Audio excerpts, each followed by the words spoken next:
Hello, my green skins. I hope you guys enjoy the new image. I'm always looking for more dragon pictures because I love me dragons. And that box art is bitchin'. It's like my favorite box art. There's actually 3 box arts for this, I think. And this is my favorite. So, we're going to be talking about Sylvester Stallone today, and Sylvester Month.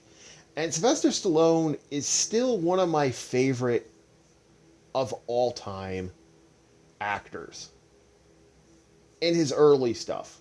Some of his newer work, like I'm not a fan of the Expendables, but his old stuff is amazing. And we're going to be going through 3 of his movies. One of them, a movie I haven't seen in a long time, which is this one. One I don't remember seeing, so this might actually be a brand new Sylvester Stallone movie I've never seen. And the last one is a movie everyone loves. And what are we going to be saying about the first movie? Lockup. Yeah, that's right. This was Shawshank Redemption before Shawshank Redemption, and in a lot of ways better than Shawshank Redemption. Oh, I went there. And how do I feel about this movie? Lockup surprised me in a lot of ways. Like, I haven't seen this in years. There's this one, and I think there's a Jean-Claude Van Damme prison movie. I have not seen these 2 in forever. I've seen Shawshank and The Green Mile multiple times. This one never popped up. For some reason, it just never showed up in AMC, never showed up anywhere. And it wasn't until I got a Sylvester Stallone collection, which had all these movies, that I actually got to see this thing in its entirety and watch it from like start to finish. Because I remember seeing bits and pieces, but I never remember actually like watching it. I probably have, but the amount of movies I've watched are a lot. So it's great. And we're going to break this bad boy down, and we're going to start with the acting. So, our 3 big actors here. There's quite a few, actually, but I'm going to go through the 3 big ones here. Is obviously Sylvester Stallone, who's acting his heart out, and he always does that. Although he is playing what he usually likes to play, which is that everyone likes you character, which is Frank Leone. You have Donald Sutherland playing the warden, and you have John Amos playing the guard captain. I can't remember what that's referred to as. And it really, really works in a lot of ways. And there's some other side guys, like, for example, Tom Sizemore, who plays Dallas, who plays a big role, and his big girlfriend, Diane Foucher, I can't even say it, who plays Melissa, that's his girlfriend. And I can actually go through the whole list, but I wanted to go with the big names. Now, I gotta say something right straight out. Fuck you, Hollywood, for not giving these people awards for this movie. All Razzies. This just goes to show that Oscars, I had to cut that moment of me talking about the Oscars. That went on way too long, and wow, did that get offensive. So I cut that. Anyway, back to the acting. The acting is still quite good. I went off. This, like, Sylvester Stallone is acting his heart out. Going for it. On every way. Donald Sutherland, unfortunately, isn't in this movie that much. He's just kind of like menacing, which is kind of sad. And John Amos, okay, John Amos is an underrated actor in a lot of ways. I think he deserves a lot more respect as an actor. It's the same thing with Avery Brooks. Avery Brooks deserves he is such a good fucking actor. It's like not hiring Patrick Stewart in a lot of ways. Like, I hate Patrick Stewart in a lot of ways. But people wouldn't hire Patrick Stewart back in the day because he got, like, Captain John Luke. Patrick Stewart is an amazing fucking actor. Avery Brooks, like these are guys that can really act. And he does a great job in this.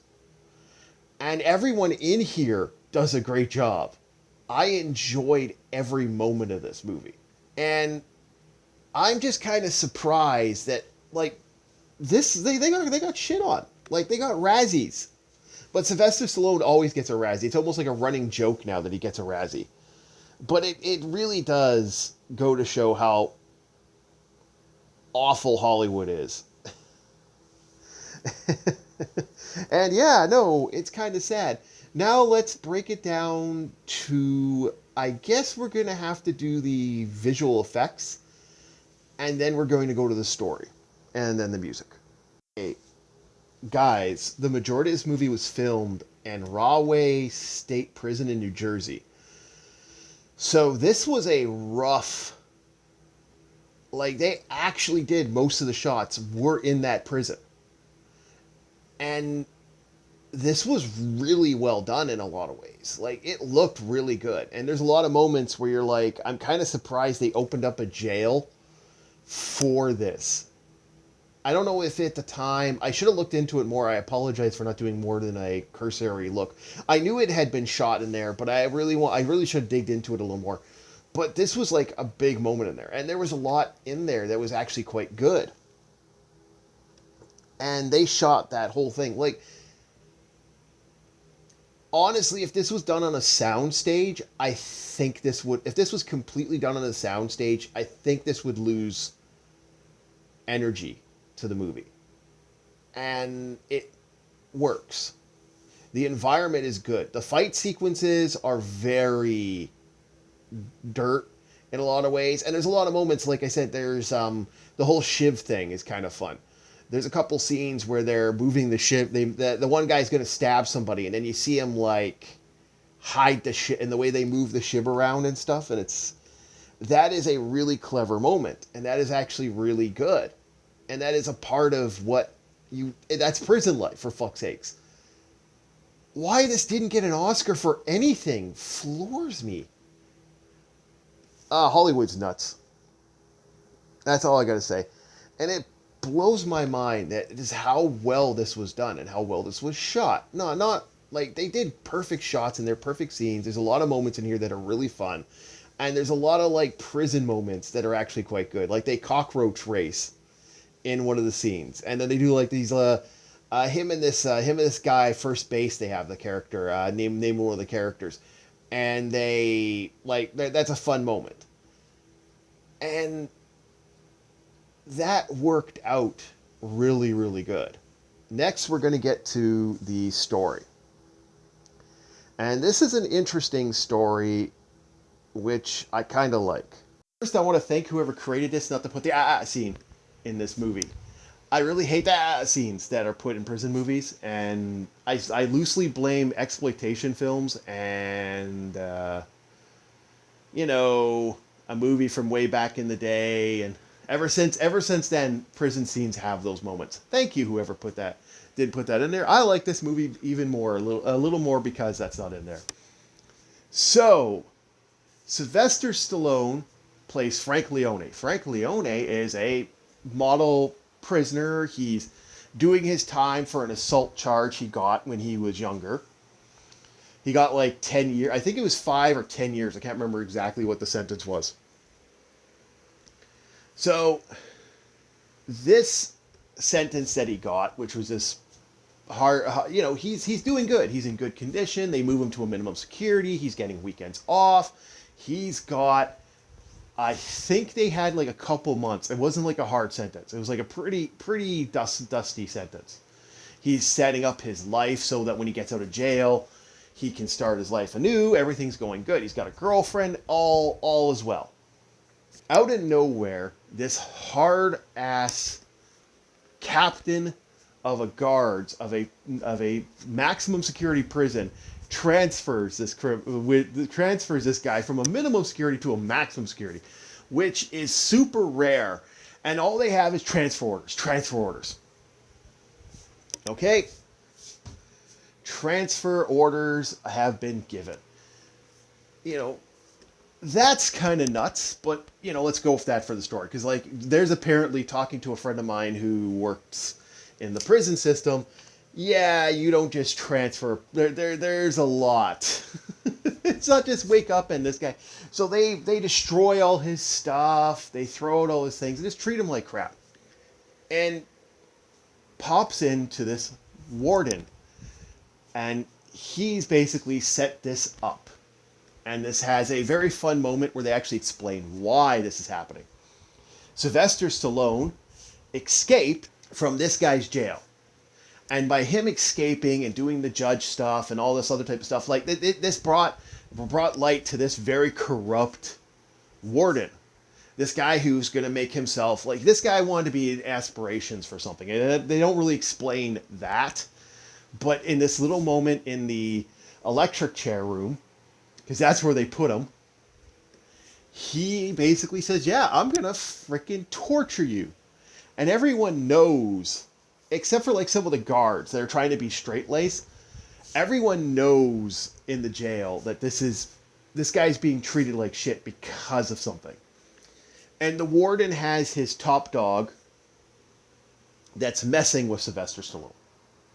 And he's torturing him.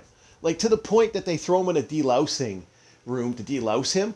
And they turn on the gas super, super high. And they leave it on for a long time. And almost, he's trying to kill Sylvester Stallone. Like, it's crazy that he does that. And the warden is basically using this as his revenge. He wants to torture this guy.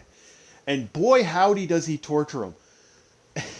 In a lot of ways, they do some really fucked up shit to Sylvester Stallone's character. And he's building friends, and one of the most epic football scenes. And he builds his buddy Eclipse, and, you know, he meets the kid first base, and all this type of stuff goes off. And it's all going good, and he's having a blast, like, not a blast, but he's living now. He's having fun, and the warden's like, well, we can't have that. So he starts poking at this guy even more, a little bit. First base fucks up big. And when first base fucks up, that takes the excuse to force Sylvester Stallone into isolation, which is a running montage, which there are a couple montages in here, but they're good. Like, there's one where they set up a car. That's really good. And then there's this one. And they 3 weeks in the hole, which I don't think is legal. I think the longest you could put someone there is 2 weeks. Like, unless it's a violent offender, and it's like you can't really, if you let him into Gen Pop, he's dead or something like that. They don't do that.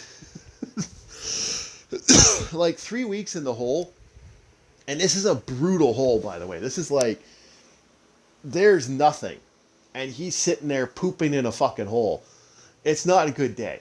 So he's slowly dying, and then that's not working. That's not breaking him enough. So they put him on half rations, and that's not breaking him. So they beat the crap out of him, and then they're like, whoa. Like the big hard ass chief finds out, and he's like, no. This is how we treat prisoners. Fuck off, you guys. If you do this again, I'm gonna beat the crap. I'm gonna ram my foot. I believe it's like, rams his boot so far up your ass, you can shine it with your tongue or something. I can't remember what the actual wording was. And so he gets released, which gets a really iconic emotional moment. And it is an iconic emotional moment. And then his little crew, his posse, like, you're our leader. And it's like, no, I'm not nothing, man. And it's like, Sylvester Stallone's really acting, and he's acting hard for this. Fuck you, whoever gave him a Razzie for this. This was a great role for him. He tries so hard to separate himself from this group, but this group's like, no, we're buddies, man. I got your back. Then they kill his friend first base, and that's a brutal death, by the way. And Sylvester beats the crap out of the bad guy, and he wants to, like, kill him, but he doesn't. He doesn't break the warden. And then the warden, after being violently stabbed, the warden does something to force his hand. So Sylvester tries to escape with one of the posse, Dallas. That leads to the ending. I am not going to spoil this ending. This is a good ending, and I don't want to ruin it. I think it's well done, and I want to kind of leave that alone. So I'm going to not finish this ending, but it's a good ending, and it works really well for what they built it up all the way through. Great, great for that. Now let's break down and get to the music. So the music for this movie is surprising. It's actually quite good. There's a couple montages I like, and the montage music does a good job. They build a good atmosphere, and they build a good how these guys are getting along, how these guys are becoming friends. It's good, and I liked it. I actually was surprised at how much I liked the music to this. It shocked me, and it worked. It was actually very workable in a lot of ways. I really do enjoy how they did this. I thought it was well done. I'm impressed. I'm surprised this didn't get anything. I keep going back to the fact that Oscars did not give this any love, and it just surprises me. And I feel like I was surprised by this movie in a lot of ways, because I haven't seen this in years. And so let's get down to the rating. Like I've said, I haven't seen this movie in frickin' ever. This is so surprisingly good. I like it. Like, I guess you don't win awards if you make a prison movie unless you moments in it. I guess that's how you win rewards, or you get kicked off BBC. One of the two. Because this movie deserves awards. This movie deserves a lot of awards. I don't know why this movie doesn't have them. And so I'm going to give it an award. 8.5. This movie's amazing. Maybe it's because I'm older now, but I remember watching this going, it's okay. I wanted more action. But now that I've seen it as an adult, this is going to be one of my go-to movies when I want to watch something. My only complaint is, unfortunately, is Donald Sutherland is not in it more. He's kind of just looking menacing. And, Donald Sutherland is not exactly a menacing-looking man. He plays good bad guys, but he's not menacing in a lot of ways. He either plays good crazy son of a bitches or good thing. Although John Amos does a great job. I'm impressed.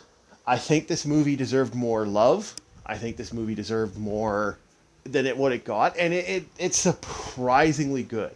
And I enjoyed it. I'd like to thank everybody, and we are going to see you guys next time on Orc War Chief Review Sylvester Month.